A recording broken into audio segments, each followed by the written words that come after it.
everybody. I'm Barb Stuckey. I'm the Chief Innovation and Marketing Officer here at Mattson. We are the Silicon Valley-based strategy, insights, innovation, and development firm. And today we want to welcome you to our webinar. We'll be talking about the elements of a successful restaurant menu limited time offer, or LTO. So we've got a great number of guests today, and we're going to have a panel discussion. First, we're going to start off with some consumer insights and some strategy insights. Then we'll go into the discussion, and we'll finish up with some questions to our panelists. So the first panelist is our own Steve Gundrum. He is the chairman of the board here at Mattson and our chief creative officer. So welcome to Steve. Our second guest is Pat Cobe, who is the senior editor of Winsight Media's Restaurant Business and Food Service Director magazine. And finally, we have Kristi Bullock, who is the director of calendar and menu innovation at Tropical Smoothie Café, one of the fastest growing fast casual chains in the US.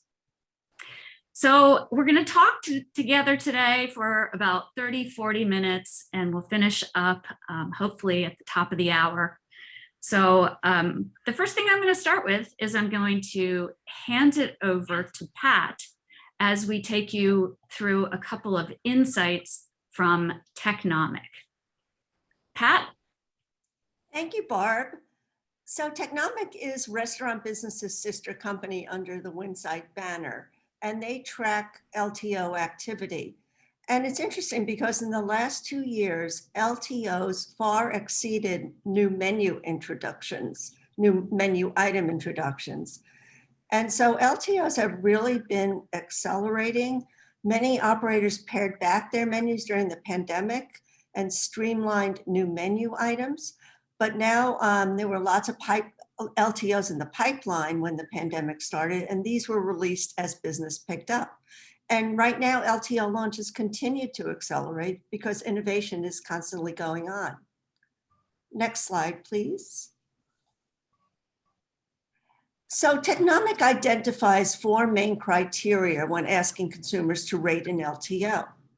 And that's just based on them seeing the item's name and the menu description. They don't taste it or see the actual item. So those 4 criteria are purchase intent, craveability, uniqueness, and draw. So the first strategy is called a best-in-class concept. And that's an LTO that hits 3 of those criteria. It scores really high for purchase intent, and then above average on 2 of the other 3 metrics.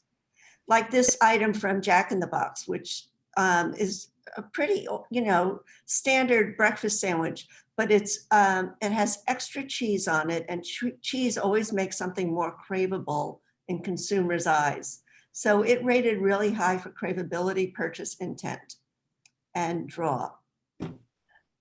Next slide, please. The other strategy when creating an LTO is to create a broad appeal item. And this has above average scores on purchase intent. And an example of this is First Watch's watermelon drink that they introduced in the summer. First Watch has really enhanced its beverage program over the last couple of years. And this was very popular with consumers because it had a lot of interesting summery flavors to put together in one glass. Next slide, please. The other strategy when creating an LTO is to create a niche concept. And niche LTOs target a passionate fan base, like this healthy global bowl from True Food. Now, True Food actually tries to make most of their items pretty healthy, but this one is particularly craveable because it ranks high for innovation in the fact that it has global flavors and a combination of really interesting ingredients in a bowl. Bowl formats are really popular with consumers right now. Next slide, please. And the last strategy for creating a winning LTO is to create a novelty concept. So novelty concepts rank above average for uniqueness. And an example is this bison brisket from Ted's Montana Grill. They took a really popular item now, which is brisket, and it's usually made with beef, but they swapped in bison, which actually really goes well with their concept because they do bison burgers and they're kind of known as the rancher type of concept. And so this was really fit well with their brand, but was also a pretty much of a novelty concept and scored really high for uniqueness. I think you can go to the next slide now, Barb. Thanks. Great. Well, thank you so much, Pat.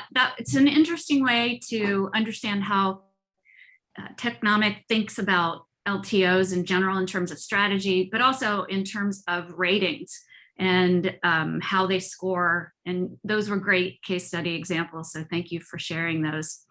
So I want to step back for a minute and just talk about LTOs in general, specifically in the food service channel.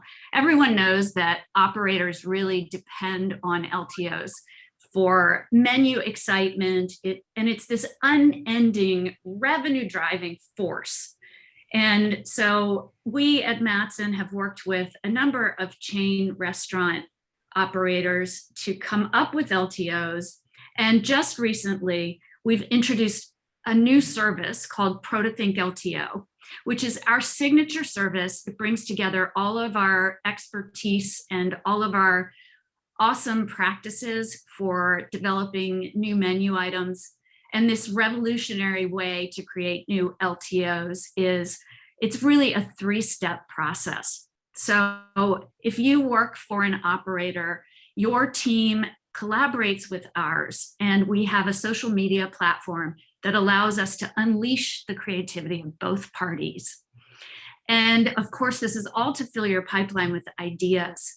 Once we have filled the funnel with ideas, we come together in our food studio in Foster City, California, and we come together and put these product models together.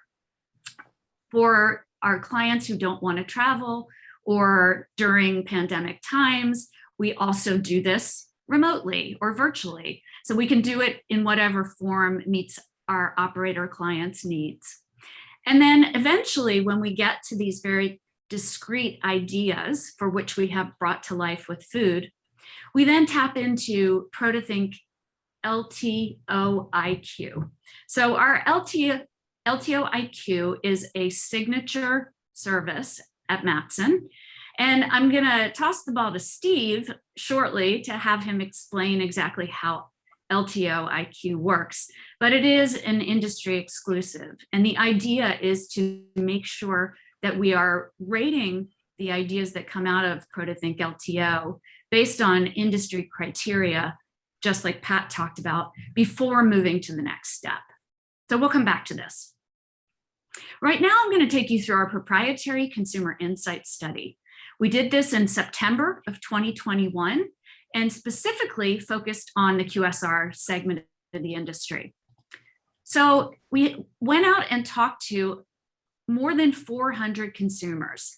They were all frequent users of quick serve restaurants, and we made sure to have a demographic mix that represented all geographies, all age cohorts, both genders, income levels, and we then oversampled on males aged 18 to 29 so that we could pull that data out and look at that real heavy user of QSR. So the first thing that we learned that was really exciting was to understand how powerful an LTO can be, specifically with regard to trial visits.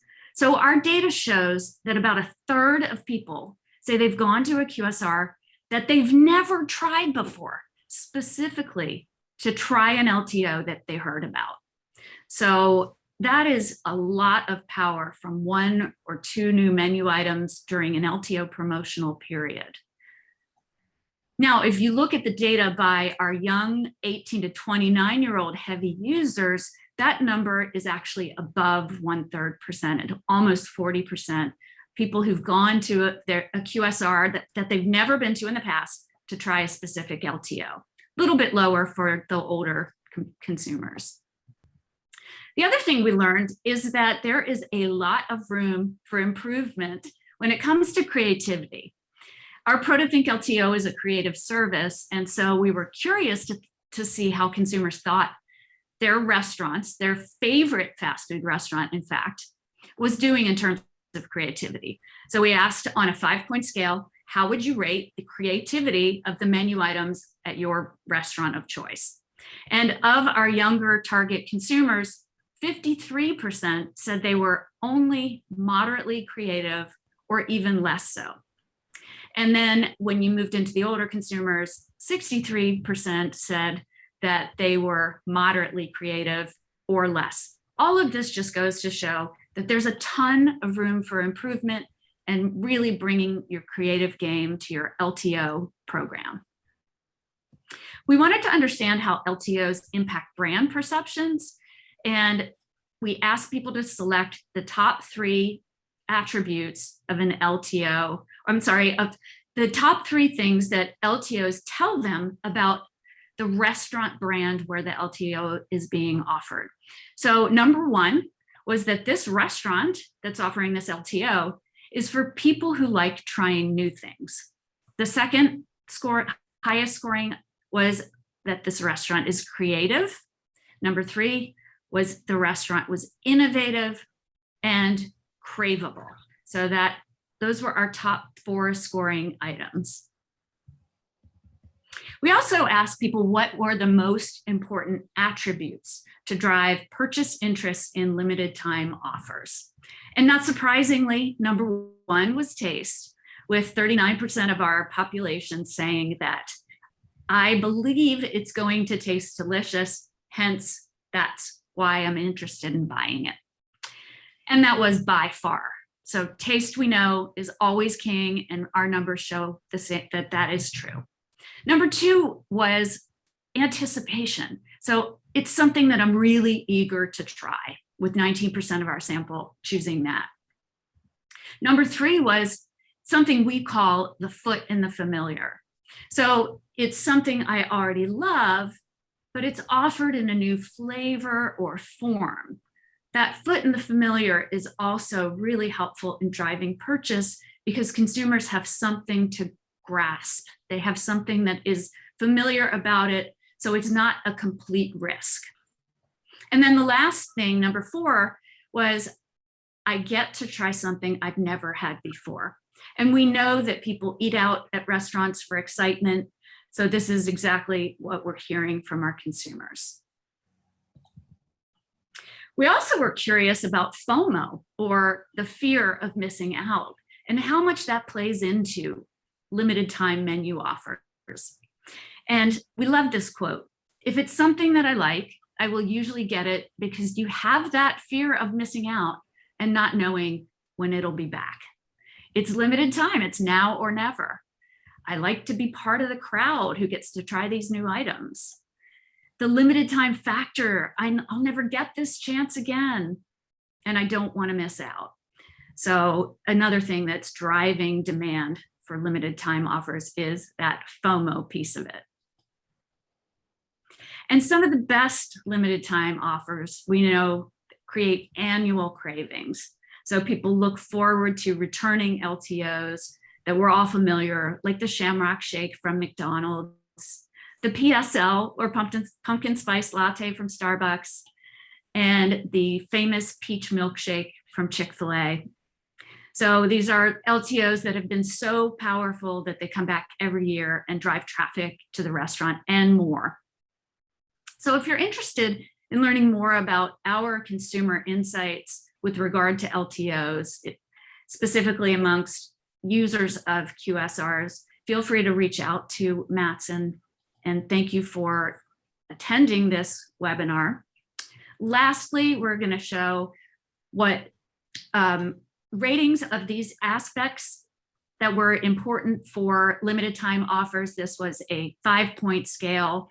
Again, something I cannot get at other restaurants, so uniqueness factor, appetizing visual appeal, use of seasonal ingredients, and use of extreme flavors. Pat mentioned cheese earlier as something that really drives drives craveability.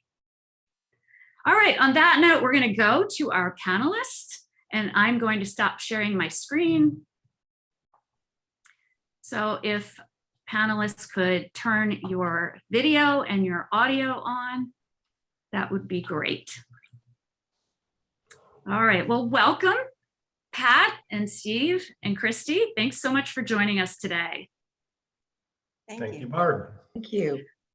Okay, I'm going to start with attributes. So I mentioned what our consumers thought were important attributes for the success of a limited time offer.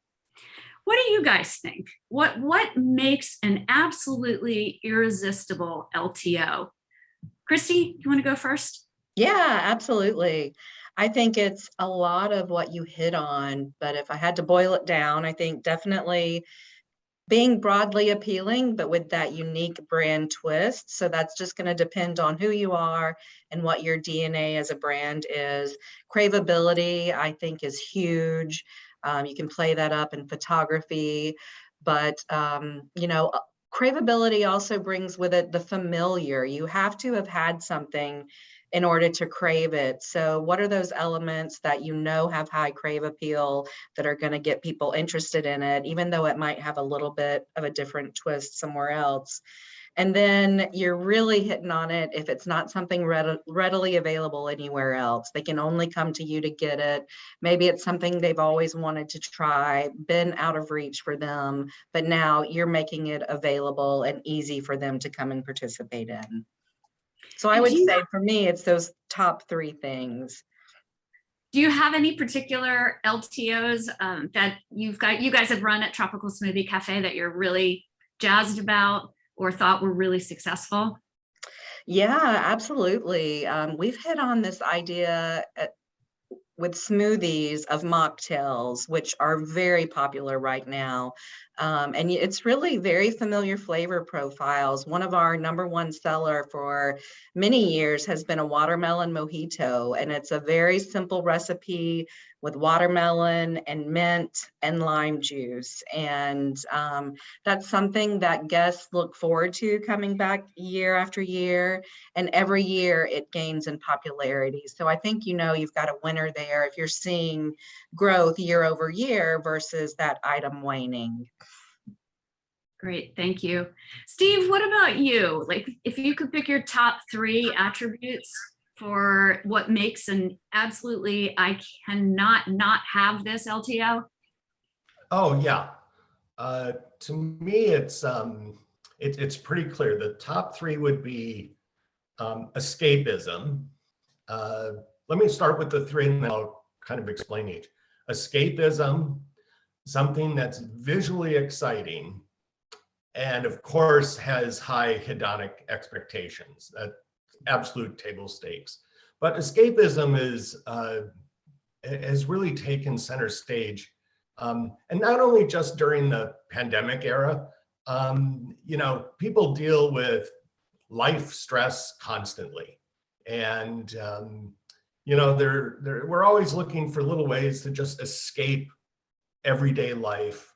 And if you can go to your favorite QSR or a fast casual restaurant, and they've got a LTO menu item that offers that kind of escape or that break from everyday life, that they will find very irresistible. The second would be something visually exciting. And, you know, we're increasingly a culture that deals and is motivated by visual stimulation even more than words.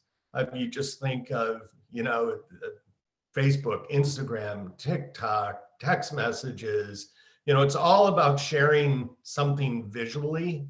So the stakes, the bar is pretty high in making sure that you create or show your LTO item in a very visually exciting way to either link back and ladder up to escapism or to make sure that you generate, really high hedonic expectations, which is the third one, which of course you have to pay off on. Part of escapism, part of just the hedonistic pleasure of food is just mouth-watering, delicious, can't put it down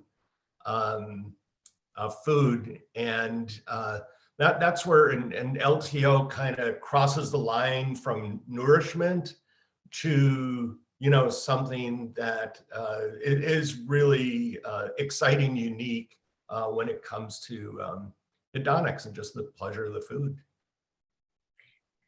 Thank you. So we know that operators have been really creative with their own apps.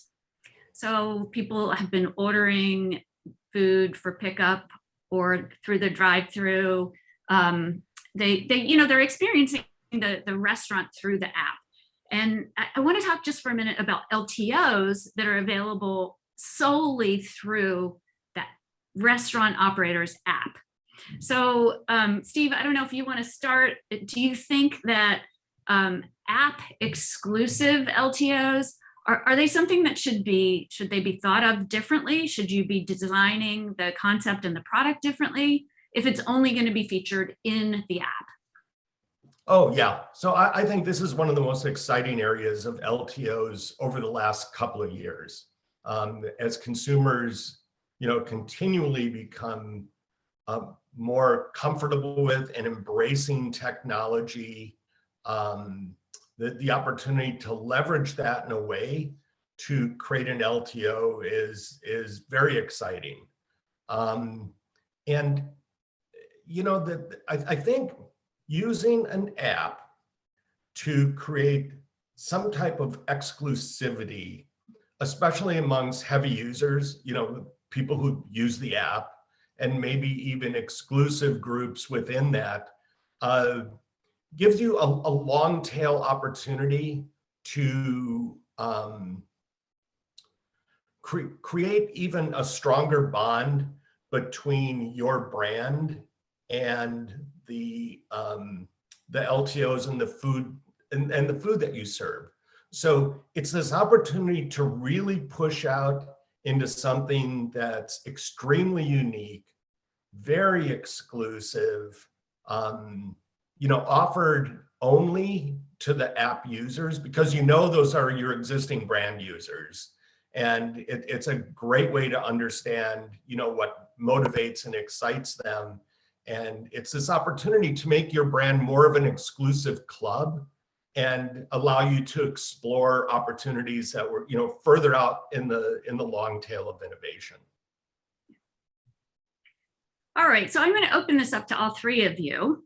I'm going to go back to the insights work that I presented and this really exciting statistic that shows that 1/3 of the people we surveyed said that I saw an LTO for a restaurant that I'd actually never been to, but it got me to go. So I would love to hear from you, Pat and Kristi, Steve. How did you feel when you heard that stat?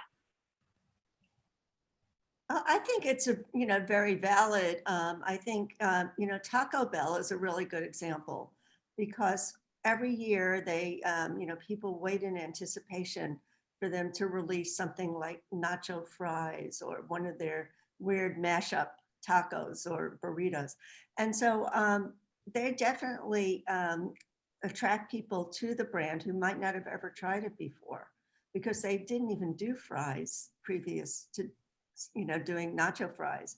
And I really think, it does attract new people to the brand, and they're making something that you can't get anywhere else, like you mentioned earlier. So it's definitely a very valid statistic. And targeting your loyalty customers is really a good way to get people in, but also you do want to build traffic with new users of your brand. Yeah, I think it's an amazing stat and one that really makes you think about, if you're bringing someone in for the first time, really making sure you're delivering on that LTO. So, whatever your testing protocol is, making sure operations is ready because it's your first, first impressions go a long way. So delivering on that, having guest satisfaction being really high is going to get people to come back and interact with you on more of a daily basis. So I think it just puts more onus on making sure those LTOs are amazing in every way possible. So how do you bridge that line though, Kristi, between doing something that's going to get a new user, someone not familiar with the brand in, and something that also kind of appeals to your current consumer? How do you think about that? Are those two separate LTOs that do two separate jobs? I think just based on resources, you want it to cross over to both and attract both audiences. So that's where being, broadly appealing enough, but with that unique thing that only your brand can deliver on. So for Tropical Smoothie, I think we have a great fun approach of tropical themed items or beachy, lighter fare. You just have to make sure that piece is there, and not something that guests can go and get anywhere else. I love that, the idea of the watermelon mojito. Have you done other cocktail varieties? Yeah, we have. And we will in the future too. It's just an area, to Steve's point about escapism, that people are really gravitating towards. We had a mango berry Cosmo smoothie that's going to return alongside our watermelon mojito this coming summer. And it actually surpassed our #1 smoothie. So it's an area that's really ripe for innovation and looking at new ways to deliver popular cocktail flavors to younger guests who think it's cool and exciting to play around with that, but also just the flavors that take you to another destination, that make you feel like it's my 5-minute escape from my daily grind. Well, I will make a special trip to Tropical Smoothie Café for a Sauvignon Blanc smoothie. So let me know when that is available. I'll add it to the list, yes. Yeah, Steve, you were going to say something. Yeah. Kristi's got the perfect escapism brand. Right. It's so baked into the concept. And so there's so many opportunities there. If I back up a little bit and just look at this behavior we measured in our survey, where 33% of first-time brand users, was through an LTO. It makes you think strategically a little different about that LTO. And I think where it's different, because you either need to reward, if you look at it in a very binary way, you either reward your existing users with something will motivate them, or you create something that can really draw in new users. So I think in this case, when the need is perceived to bring in new brand users, this is where you create something that's completely exclusive to the category, not just your brand or something that you haven't done before, but something the category has never seen, because that will get a pizza brand user from one brand into your brand. In Kristi's case, it'll bring, let's just say a smoothie user or, whatever from one brand into her brand. You can apply that logic to chicken and burgers and burritos and sub sandwiches, and any category you pick on or you select, to create something not just unique to your brand, but unique to the category. That will be the stimulus to get these new users. And the revenue generated by new users is a multiplier effect on everything. So it holds tremendous potential, but I think it's all linked to category exclusivity. Mm-hmm. I agree with Steve, and I think a good example of this was during the chicken sandwich wars. when everybody was trying to get new users in to try their chicken sandwiches, but they had to differentiate it. I mean, everyone was doing the same category, but really differentiating their entry into that category. So they would change up the sauce, or they would change up the bun, or they would, put more pickles on. I mean, everyone was trying to find that point of differentiation. And it really worked because everybody wanted to try everybody's chicken sandwiches at that point. All right, well, we're gonna switch and just talk about LTOs that are designed to deliver on a specific seasonal or holiday. So how do you think about, or how should operators be thinking about LTOs for the holidays? So, let's start with the closest holiday that's coming up for us, which is Valentine's Day. How do you think about something like Valentine's Day? Is that a different mindset? Is it a different process that you use to get there? How would you approach it, Kristi? I'm sure you've already got your Valentine's Day. You're probably already marketing it. This is not a plug, I promise, but we actually do have a Valentine's smoothie that we are going to be promoting on our digital channels only. So as we were talking about leaning into those app and loyalty guests, it's a product that it's chocolate covered strawberry smoothie. You can only get it if you're participating in our digital channels. And so the timing is a little bit truncated from something you would normally do. I think for seasonal items, you really get the opportunity to lean into the more indulgent mindset. You're just trying to capture that guest mindset and what they're thinking, sharing the love of Tropical Smoothie.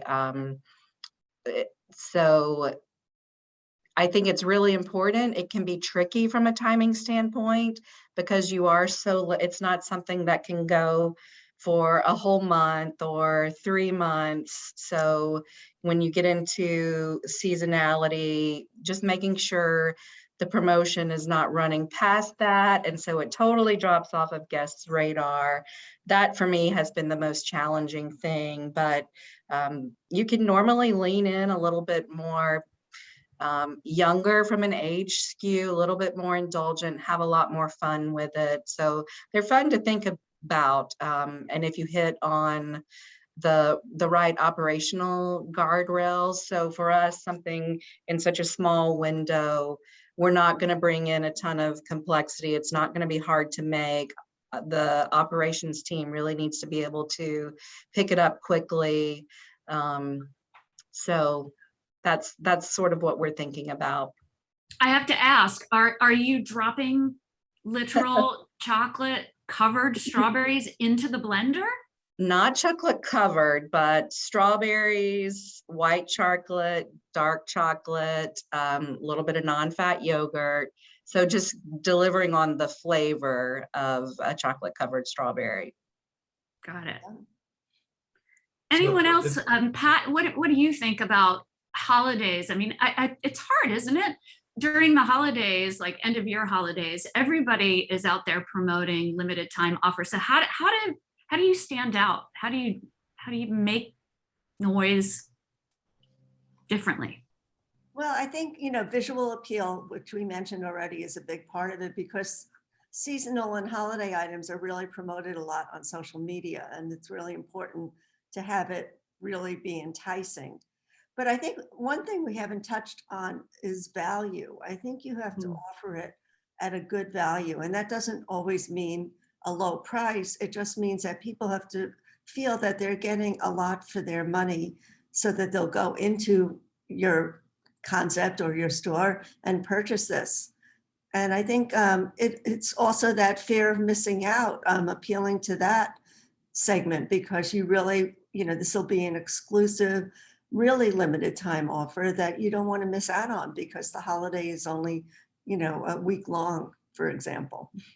So I think those are the 3 things you have to touch on. Right. Yeah, and I love holiday LTOs. And let's just look back at the last 4 months. We have, on the LTOs is start of football season. We had Halloween. we had Thanksgiving, we have Christmas, New Year's. I mean, we just went through the peak of the bell curve in terms of, opportunities for, holiday LTOs, and they happen all year and there's seasonal events, but it was really interesting to look at these, especially in the context of the 300 LTOs, Barb, that we've assessed over the past year.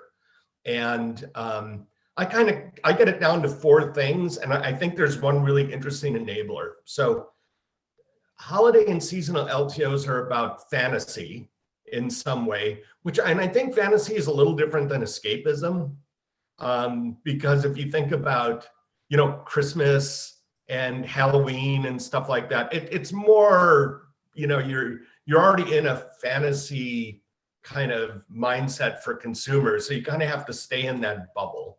And then they need to be fun. There's the opportunity for nostalgia, especially, looking back, this is kind of the escapism thing. You kind of look back and you can, enjoy something, from your past, like the McDonald's Shamrock Shake, which you're going to bring back for St. Patrick's Day. There's kids who are going to enjoy that for the first time because their parents enjoyed it and their parents enjoyed it.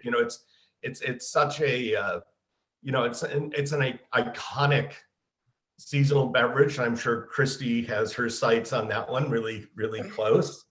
And then it's kids, kids and holidays and seasonal events go hand in hand with each other.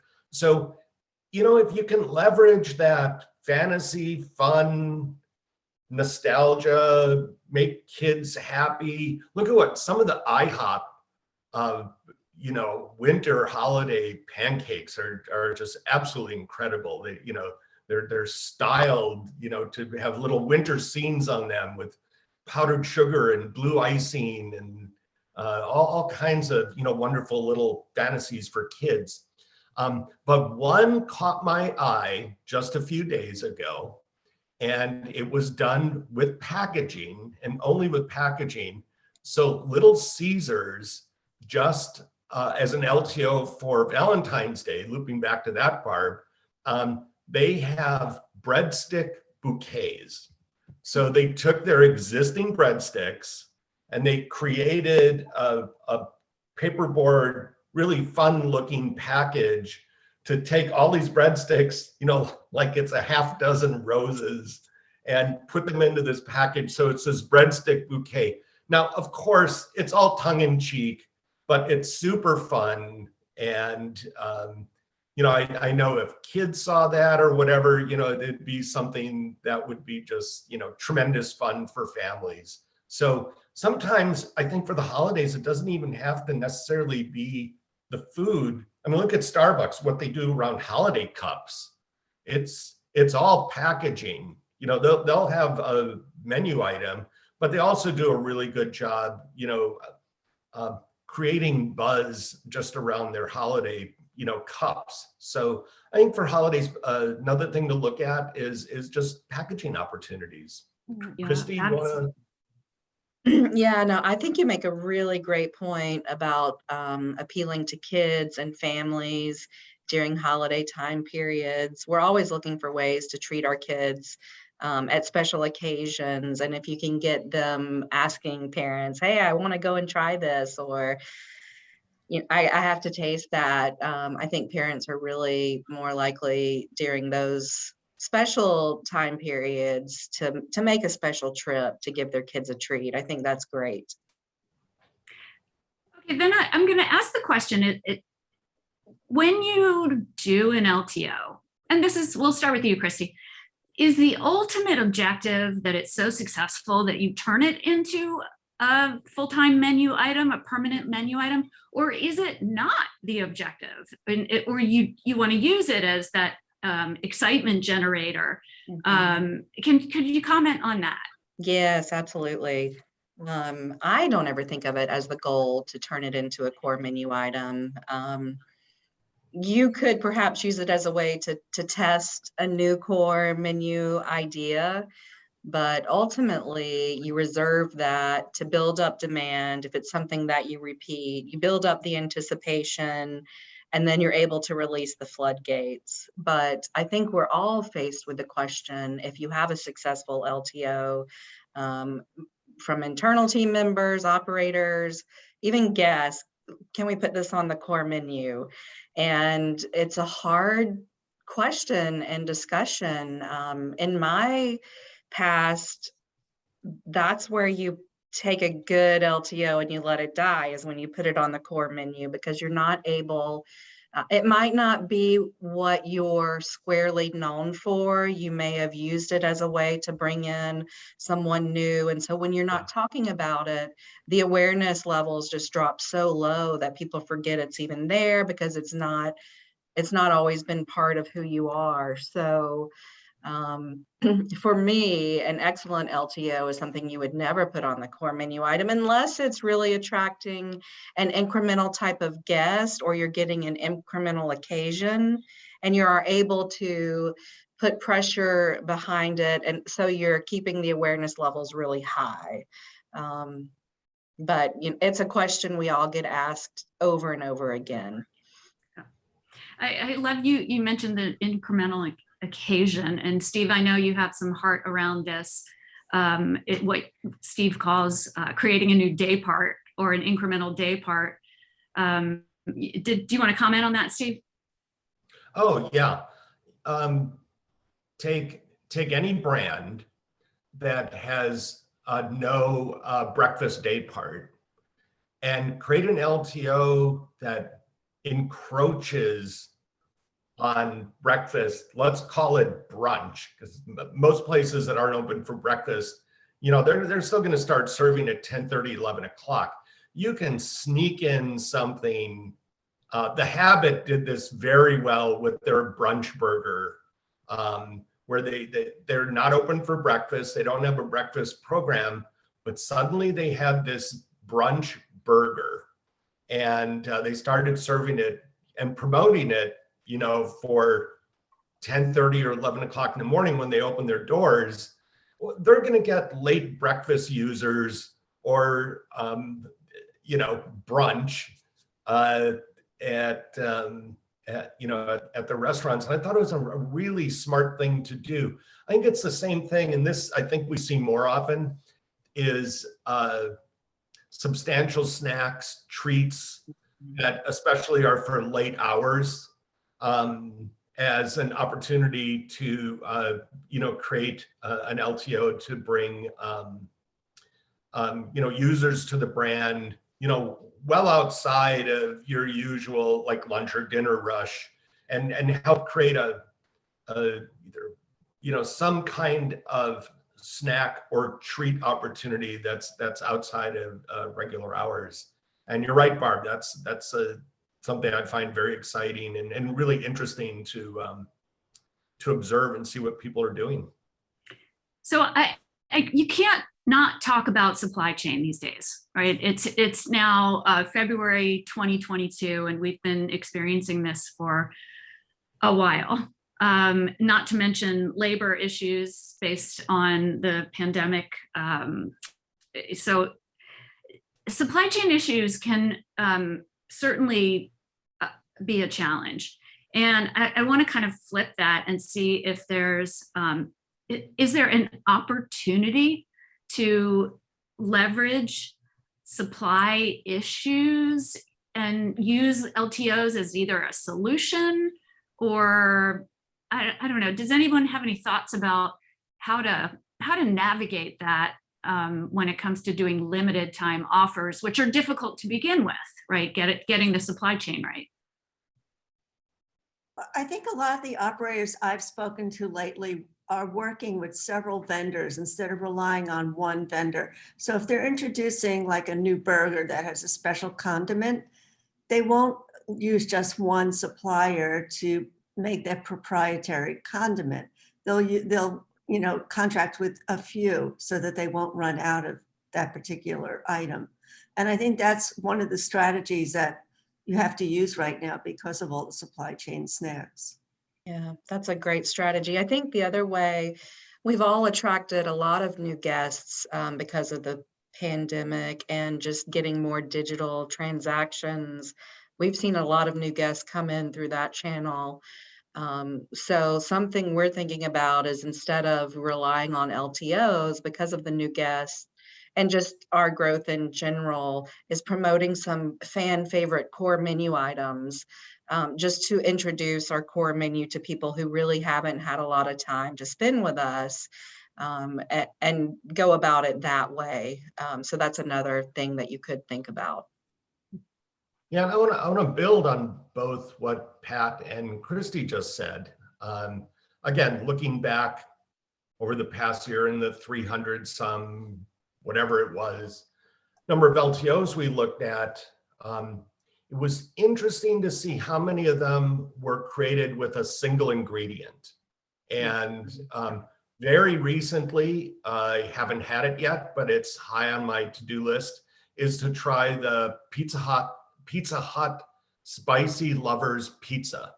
And from what I've read about it, both in some consumer reviews and just reading about it, it appears they've just created one seasoning, crushed red pepper seasoning, and there may be another ingredient, and they may be taking that and also folding it into the sauce, plus putting it on top of the pizza.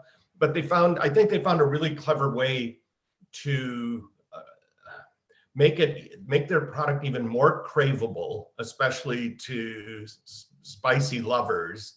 They've done it with one ingredient that, in my experience and what we know over the past couple years, seasoning has been a pretty stable supply of ingredients and fairly easy to manage. So it's not a big supply chain issue. So I think they've done an excellent job in merchandising that. And then Sonic, launched the bacon onion jam cheeseburger last spring, and they essentially did it with one ingredient, and it was bacon onion jam. And Pat, they may have multiple suppliers on that, I don't know, but it's a single condiment that added wonderful layers of flavor, and it really creates a delicious cheeseburger, because you get all that caramelized sweetness from the sauteed onions, and then it has the bacon in it, and it's salty and it's sweet, and all you need to do is use that as a condiment on the burger, and you really create something that fulfills all these needs for hedonic expectations and escapism, and I think they did a really good job with a single ingredient.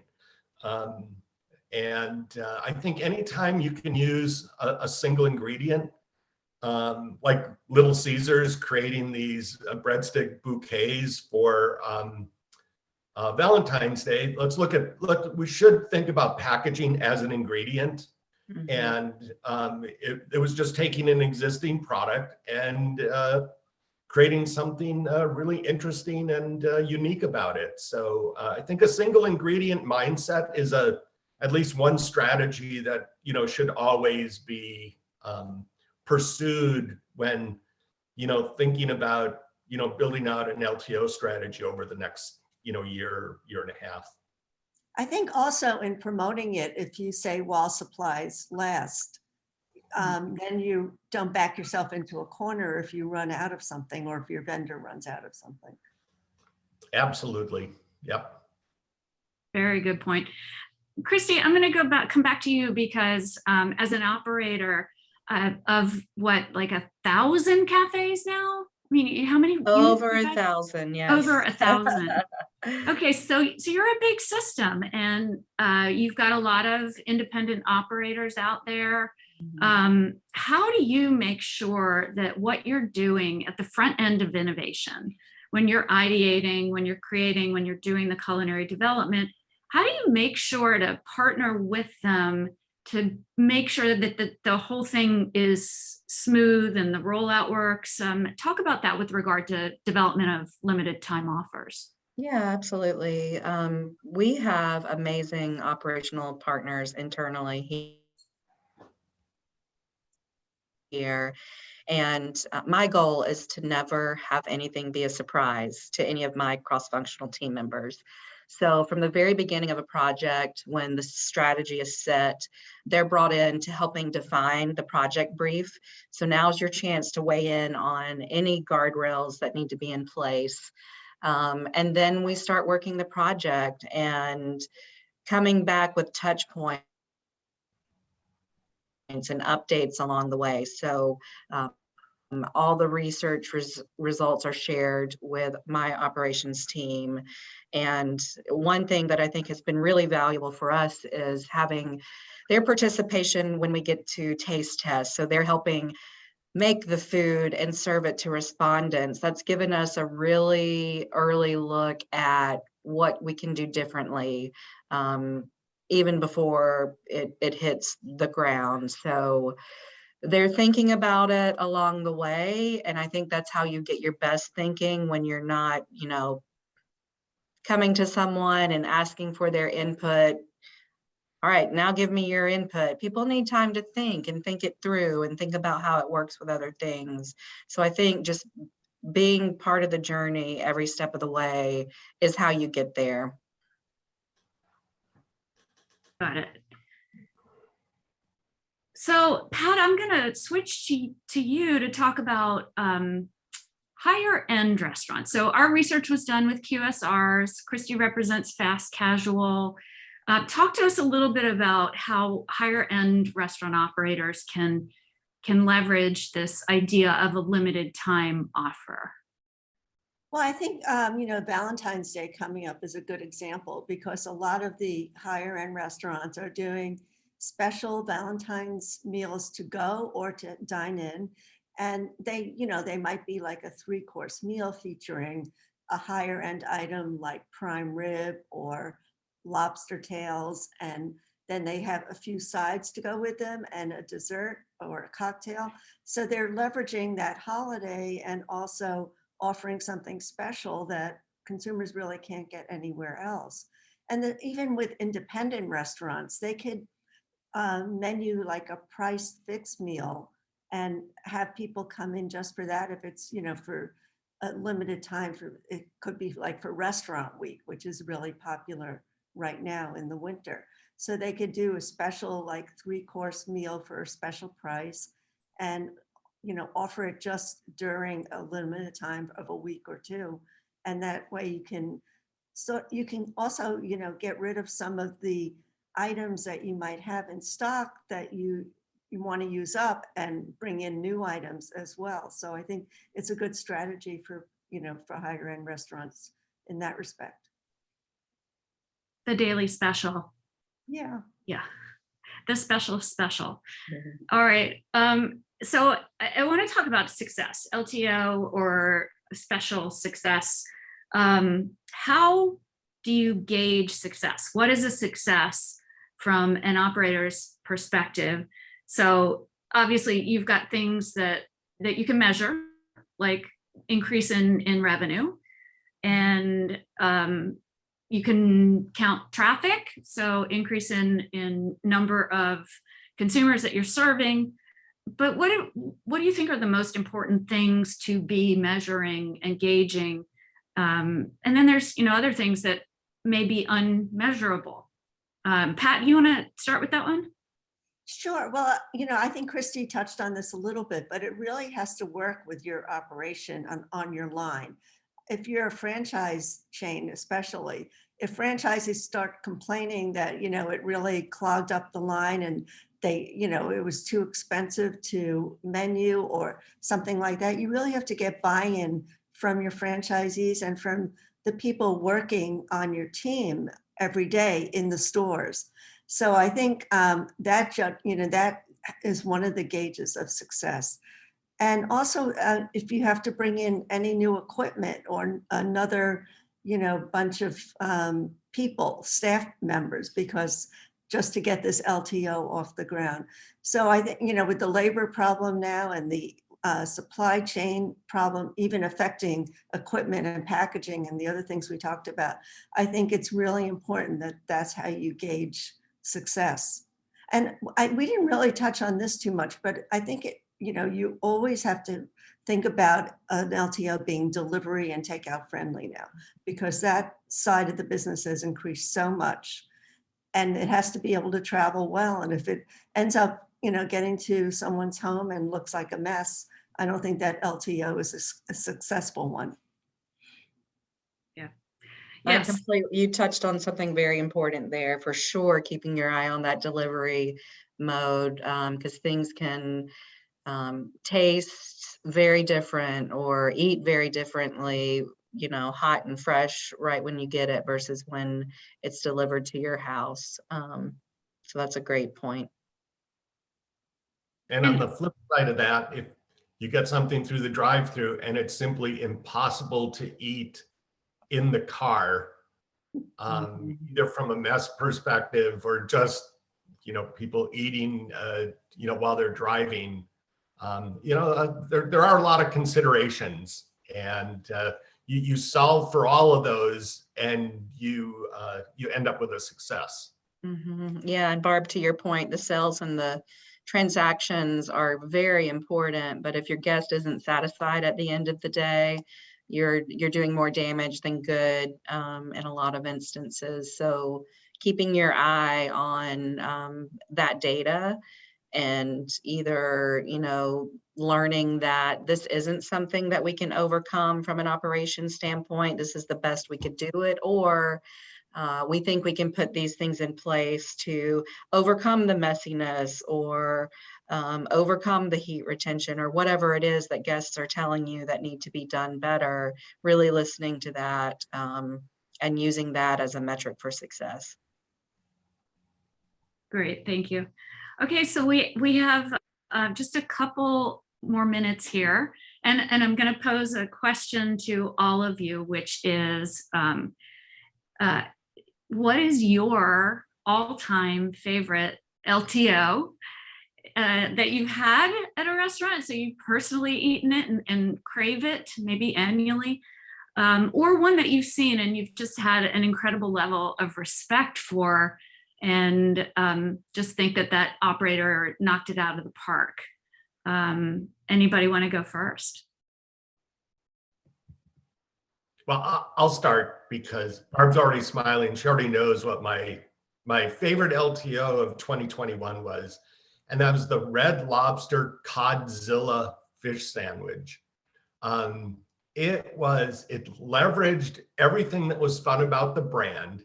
So if you haven't seen it, it's a giant cod fish fillet that just is twice as big as it needs to be. It's like fish and chips in a bun, but it's this giant fish fillet with, a normal sized bun in the middle, but it just overhangs on both ends. And it has this ultra playful name as Codzilla, which does this perfect job of saying what kind of fish it is, rhymes with Godzilla, it's big, it's playful, it's fun. It eats exactly as you would expect it. It's like having, just a really great, something that Red Lobster can do. They can batter and fry a piece of fish wonderfully.